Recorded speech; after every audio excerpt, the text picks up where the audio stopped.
The following is a DW Ancient Egypt production.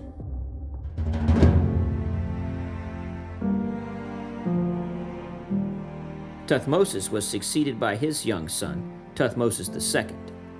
Son of a minor wife, Thutmosis II was married to his half-sister Hatshepsut in order to strengthen his position. Hatshepsut was the daughter of Queen Ahmose. A quick side note, her marriage to Thutmosis II lasted for 20 years. This marriage, by all accounts, seems to have been uneventful.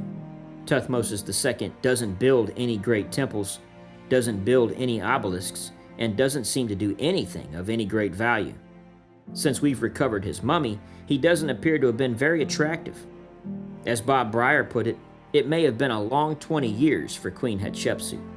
After she became pharaoh, she never mentioned her husband. He was not included when she decided to bury her father in her tomb in the valley. Her silence says a lot, and is kind of sad. I wish we had more information. Upon Thutmosis II's coronation, Nubia rebelled and the Egyptian army was sent to crush the revolt. An account of the campaign is given by the Jewish historian Josephus, who refers to it as the Ethiopic War. Thutmosis II had one son by a harem girl named Isis. He may have also had a daughter named Neferuri by Hatshepsut. Realizing the ambition of his wife, he endeavored to curtail it by declaring his son Thutmosis III successor before he died. She would eventually usurp the throne anyway. Until 2025, a variety of locations had been proposed for the location of Thutmosis II's tomb. It was speculated that it may have originally been KV-42, but the lack of royal funerary equipment suggests the tomb was never used for burial. In 2025, Egyptian Egyptologists from the Egyptian Ministry of Tourism and Antiquities announced that the tomb Wadi C-4 was the tomb of Thutmosis II. The tomb showed many features typical for a king's burial, such as a blue-painted ceiling with yellow stars, the remains of an Amduat depicted on the walls, and inscribed vessels bearing the king's name and Hatshepsut's name as his great wife. Additionally, fragments of alabaster jars with the names of Thutmosis II and Hatshepsut were found in the tomb, which helped confirm ownership. The tomb is the first royal tomb discovered in the Valley of the Kings area since the tomb of Tutankhamun in 1922. The tomb was built under waterfalls, leading to periodic flash flooding, which damaged the tomb throughout the ages. According to Mohammed Abdel-Badi, head of the Egyptian Antiquities sector, the tomb is situated in a poorly chosen place beneath two waterfalls and at the bottom of a slope, down which water would have and did pour in the much wetter weather of the 18th dynasty. The tomb exhibits a simple architectural design characteristic of the period following Thutmosis II's reign, which influenced the burial structures of subsequent Egyptian rulers. The tomb was built around an early variation of a left-turning bent-axis design that became standard for later 18th dynasty royal tombs. The tomb has three larger chambers, labeled A, B, D by the excavators. Chamber C is a smaller one next to Chamber B.